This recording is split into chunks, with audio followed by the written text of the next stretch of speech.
Hello friends, कैसे हैं।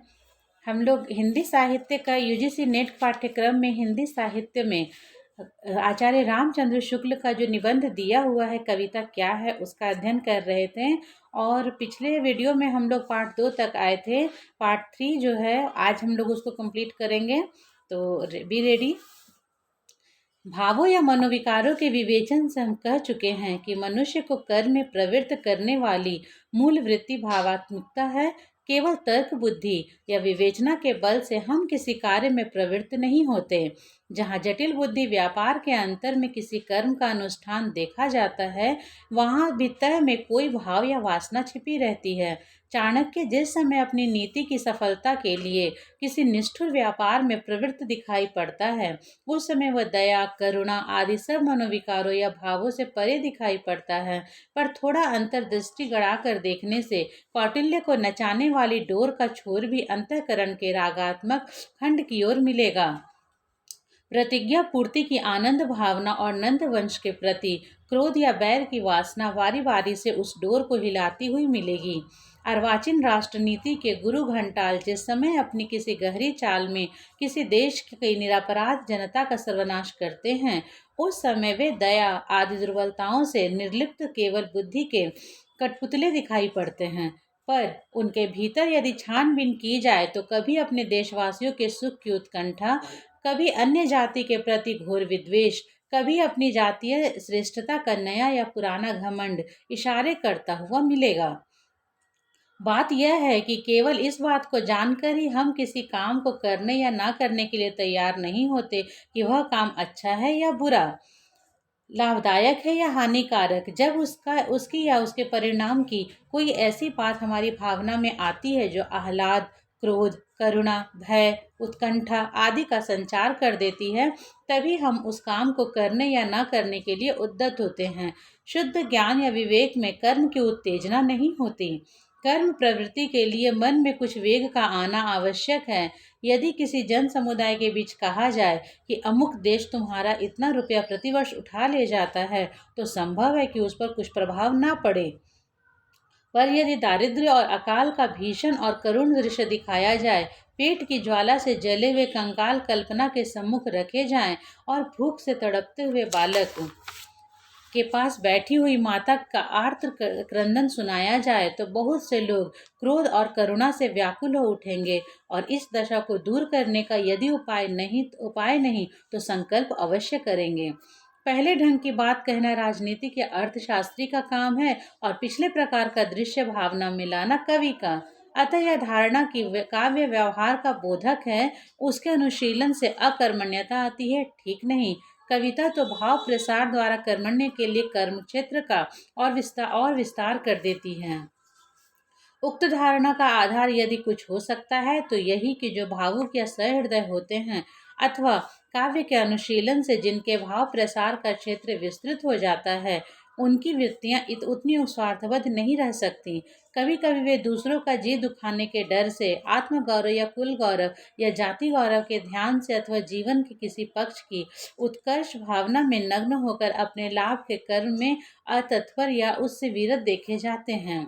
अतः अर्थगाम से हृष्ट स्वकार्य साधेत के अनुयायी, काशी के ज्योतिषी और कर्मकांडी, कानपुर के बनिए और दलाल, कचहरियों के अमले और मुख्तार ऐसों को कार्य भ्रंशकारी, मूर्ख, नीरे निठल्ले या खप्त उल हवास समझ सकते हैं, जिनकी भावना किसी बात के मार्मिक पक्ष का चित्रानुभव करने में तत्पर रहती है, जिनके भाव चराचर के बीच किसी की भी आलंबनोपयुक्त रूप या दशा में पाते ही उसकी ओर दौड़ पड़ते हैं।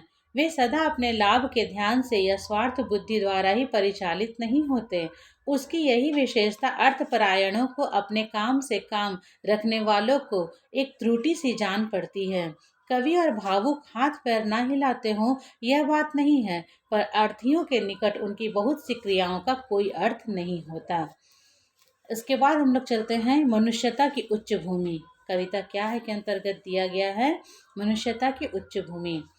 मनुष्य की चेष्टाओं और कर्म कलाप से भावों का मूल संबंध निरूपित हो चुका है और यह भी दिखाया जा चुका है कि कविता इन भावों या विकारों के क्षेत्र को विस्तृत करती हुई इनका प्रसार करती हैं। पशुत्व से मनुष्यत्व में जिस प्रकार अधिक ज्ञान प्रसार की विशेषता है, उसी प्रकार अधिक भाव प्रसार की भी। पशुओं के प्रेम की पहुंच प्रायः अपने जोड़े बच्चों या खिलाने पिलाने वालों तक ही होती है। इसी प्रकार उनका क्रोध भी अपने सताने वालों तक ही जाता है। स्वर्ग या पशु मात्र को सताने वालों तक नहीं पहुंचता। पर मनुष्य में ज्ञान प्रसार के साथ भाव प्रसार भी क्रमशः बढ़ता गया है। अपने परिजनों, अपने संबंधियों, अपने पड़ोसियों, अपने देशवासियों, क्या मनुष्य मात्र और प्राणी मात्र तक से प्रेम करने भर को जगह उसके हृदय में बन गई है। मनुष्य की त्योरी मनुष्य को ही सताने वाले पर नहीं चढ़ती, गाय, बैल और कुत्ते बिल्ली को सताने वालों पर भी चढ़ती है। पशु की वेदना देखकर भी उनके नेत्र सजल होते हैं। बंदर को शायद बंदरिया के मुंह में ही सौंदर्य दिखाई पड़ता रहेगा होगा, पर मनुष्य पशु पक्षी फूल पत्ते और रेत पत्थर में भी सौंदर्य पाकर मुग्ध हो जाता है। इस हृदय प्रसार का स्मारक स्तंभ काव्य है, जिसकी उत्तेजना से हमारे जीवन में एक नया जीवन आ जाता है। हम सृष्टि के सौंदर्य को देखकर रसमग्न होने लगते हैं। कोई निष्ठुर कार्य हमें असहाय होने लगता है। हमें जान पड़ता है कि हमारा जीवन कई गुना बढ़कर सारे संसार में व्याप्त हो गया है। कवि वाणी के प्रसार से हम संसार के सुख दुख, आनंद क्लेश आदि का शुद्ध स्वार्थ मुक्त रूप में अनुभव करते हैं। इस प्रकार के अनुभव के अभ्यास से हृदय का बंधन खुलता है और मनुष्यता की उच्च भूमि की प्राप्ति होती है। किसी अर्थ पिशाच कृपण को देखिए, जिसने केवल अर्थलोभ के वशीभूत होकर क्रोध, दया, श्रद्धा, भक्ति, आत्माभिमान आदि भावों को एकदम दबा दिया है। सॉरी, और संसार के मार्मिक पक्ष से मुंह मोड़ लिया है। न सृष्टि के किसी रूप माधुर्य को देख वह पैसों का हिसाब किताब भूल कभी मुग्ध होता है, न किसी दिन दुनिया को दुखिया को देख कभी करुणा से द्रवीभूत होता है, न कोई अपमान सूचक बात सुनकर क्रुद्ध या क्षुब्ध होता है। यदि उससे किसी लोम हर्षण अत्याचार की बात कही जाए, तो वह मनुष्य धर्मानुसार क्रोध या घृणा प्रकट करने के स्थान पर रुखाई के साथ कहेगा कि जाने दो, हमसे हमसे क्या मतलब, चलो अपना काम देखें। यह महाभयानक मानसिक रोग है। इससे मनुष्य आधा मर जाता है। इसी प्रकार किसी महाक्रूर पुलिस कर्मचारी को जाकर देखिए, जिसका हृदय पत्थर के समान जड़ और कठोर हो गया है, जिसे दूसरे के दुख और क्लेश की भावना स्वप्न में भी नहीं होती है। ऐसों को सामने पाकर स्वभावतः यह मन में आता है कि क्या इनकी भी कोई दवा है। इनकी दवा कविता है। कविता ही हृदय को प्रकृत दशा में लाती है और जगत के बीच क्रमशः उसका अधिकाधिक प्रसार करती हुई उसे मनुष्यत्व की उच्च भूमि पर ले जाती है। भाव योग की सबसे उच्च कक्षा पर पहुंचे हुए मनुष्य का जगत के साथ पूर्ण तादात्म्य हो जाता है। उसकी अलग भाव सत्ता नहीं रह जाती। उसका हृदय विशाल विश्व हृदय हो जाता है। उसकी अश्रुधारा में जगत की अश्रुधारा का, उसके हास विलास में जगत के आनंद नृत्य का, उसके गर्जन तर्जन का आभास मिलता है। ये तो बात हुई मनुष्यता की उच्च भूमि की। अब हम भावना या कल्पना पर जाएंगे, जो कि कविता का महत्वपूर्ण भाग होता है। इस निबंध के आरंभ में ही हम काव्यानुशीलन को भावयोग कह आए हैं और उसे कर्म योग और ज्ञान योग के समकक्ष बता आए हैं। यहाँ पर अब यह कहने की आवश्यकता प्रतीत होती है कि उपासना भाव योग का ही एक अंग है। पुराने धार्मिक लोग उपासना का अर्थ ध्यान ही लिया करते हैं।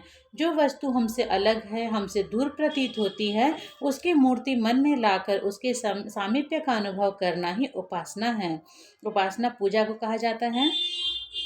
साहित्य वाले इसी को भावना कहते हैं और आजकल के लोग कल्पना। जिस प्रकार भक्ति के लिए उपासना या ध्यान की आवश्यकता होती है, उसी प्रकार और भावों के प्रवर्तन के लिए भी भावना या कल्पना अपेक्षित होती है।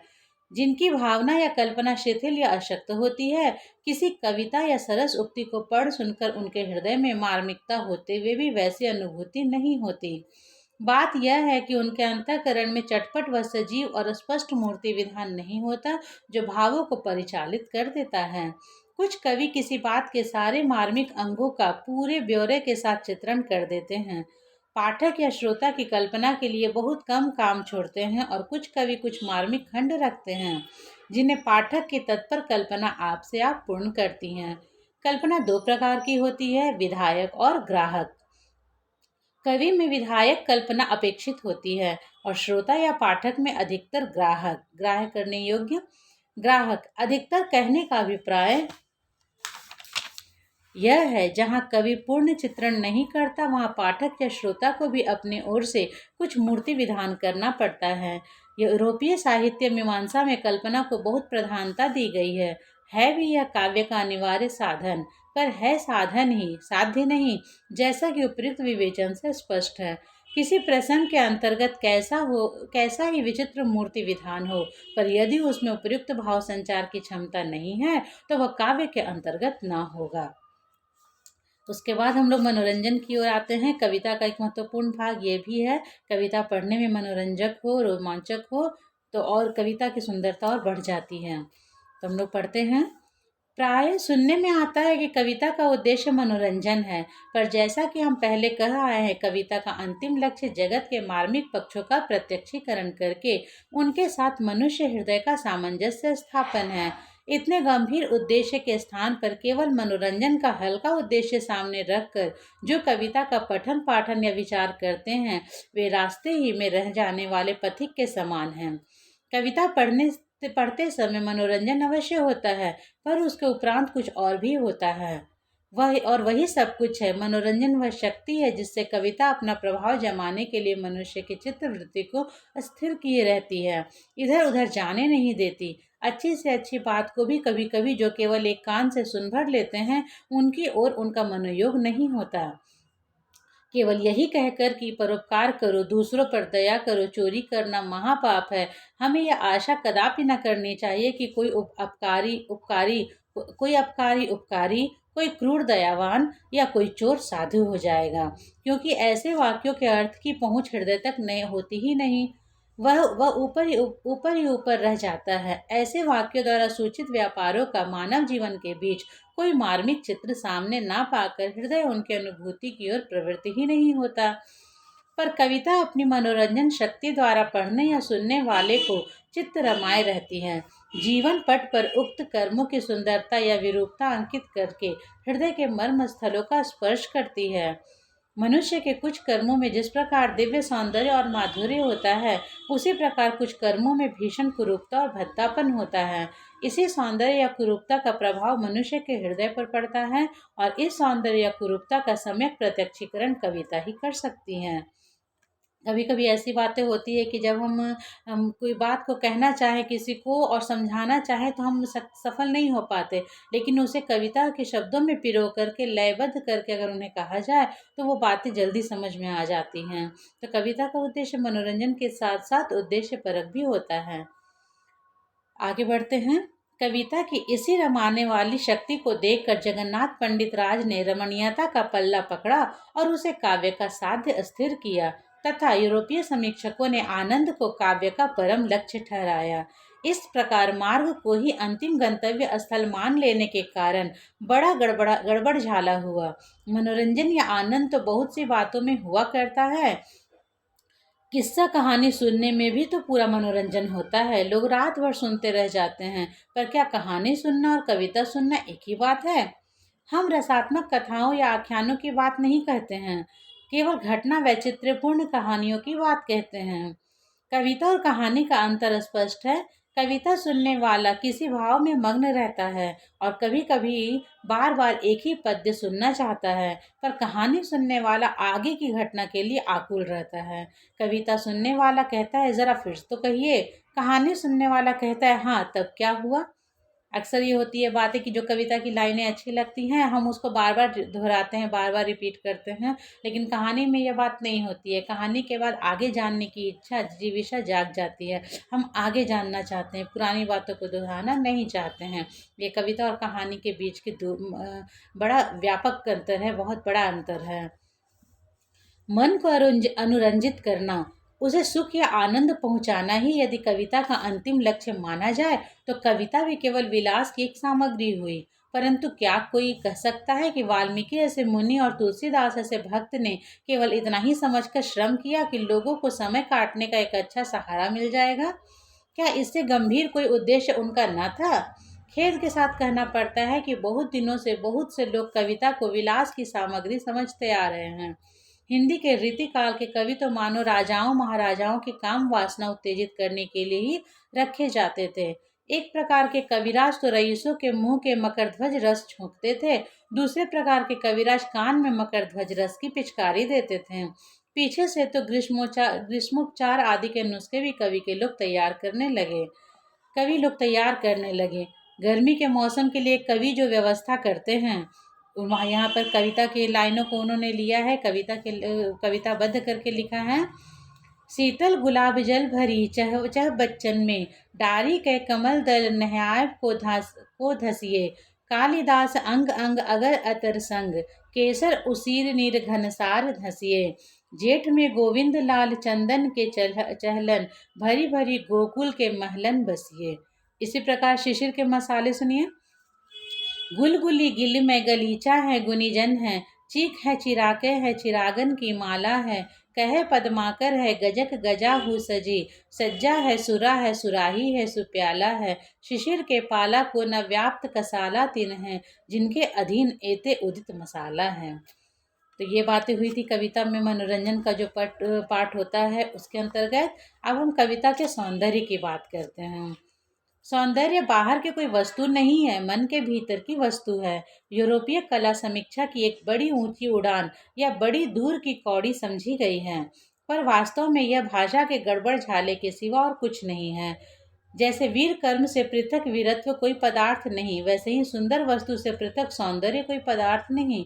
कुछ रूप रंग की वस्तुएं ऐसी होती हैं जो हमारे मन में आते ही थोड़ी देर के लिए हमारी सत्ता पर ऐसा अधिकार कर लेती हैं कि उसका ज्ञान ही हवा हो जाता है और हम उन वस्तुओं की भावना के रूप में ही परिणत हो जाते हैं। हमारी अंतस्तता क्योंकि यही तदाकार परिणति सौंदर्य की अनुभूति है। इसके विपरीत कुछ रूप रंग की वस्तुएं ऐसी होती हैं जिनकी प्रतीति या जिनकी भावना हमारे मन में कुछ देर टिकने ही नहीं पाती और एक मानसिक आपत्ति सी जान पड़ती हैं। जिस वस्तु के प्रत्यक्ष ज्ञान या भावना से तदाकार परिणति जितनी ही अधिक होगी, उतनी ही वह वस्तु हमारे लिए सुंदर कही जाएगी। इस विवेचन से स्पष्ट है कि भीतर बाहर का भेद व्यर्थ है। जो भीतर है वही बाहर है। यही बाहर हंसता खेलता रोता गाता खिलता मुरझाता जगत भीतर भी है, जिसे हम मन कहते हैं।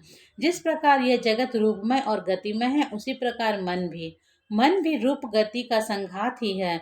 रूप मन और इंद्रिय द्वारा संगठित है या मन और इंद्रियां रूपों द्वारा, इससे यहाँ प्रयोजन नहीं। हमें तो केवल यही कहना है कि हमें अपने मन का और अपनी सत्ता का बोध रूपात्मक ही होता है। किसी वस्तु के प्रत्यक्ष ज्ञान या भावना से हमारी अपनी सत्ता के क्रोध का जितना ही अधिक तिरोभाव और हमारे मन की उस वस्तु के रूप में जितनी ही पूर्ण परिणति होगी, उतनी ही बढ़ी हुई हमारी सौंदर्य की अनुभूति कही जाएगी। जिस प्रकार की रूपरेखा या वर्ण विन्यास से किसी की तदाकार परिणति होती है, उसी प्रकार की रूपरेखा या वर्ण विन्यास उसके लिए सुंदर है। मनुष्यता की सामान्य भूमि पर पहुंची हुई संसार की सब सभ्य जातियों में सौंदर्य के सामान्य आदर्श प्रतिष्ठित हैं। भेद अधिकतर अनुभूति की मात्रा में पाया जाता है। न सुंदर को कोई एक बारगी कुरूप कहता है और न बिल्कुल कुरूप को सुंदर। जैसा कि कहा जा चुका है, सौंदर्य का दर्शन मनुष्य ही में नहीं करता, प्रत्युत पल्लव गुंफित पुष्पहास में, पक्षियों के पक्षी जाल में, सिंधुराव सांध्य दिगंचल के हिरण्य मेखला मंडित घन खंड में, तुषारावृत तुंग गिरि शिखर में, चंद्र किरण से झलझलाते निर्झर में और न जाने कितनी वस्तुओं में वह सौंदर्य की झलक पाता है।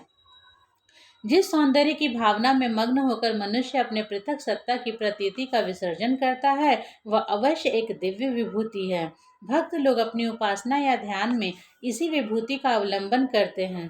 तुलसी और सुर ऐसे सगुणोपासक भक्त राम और कृष्ण की सौंदर्य भावना में मग्न होकर ऐसी मंगल दशा का अनुभव कर गए हैं, जिसके सामने कैवल्य या मुक्ति की कामना का कहीं पता नहीं लगता।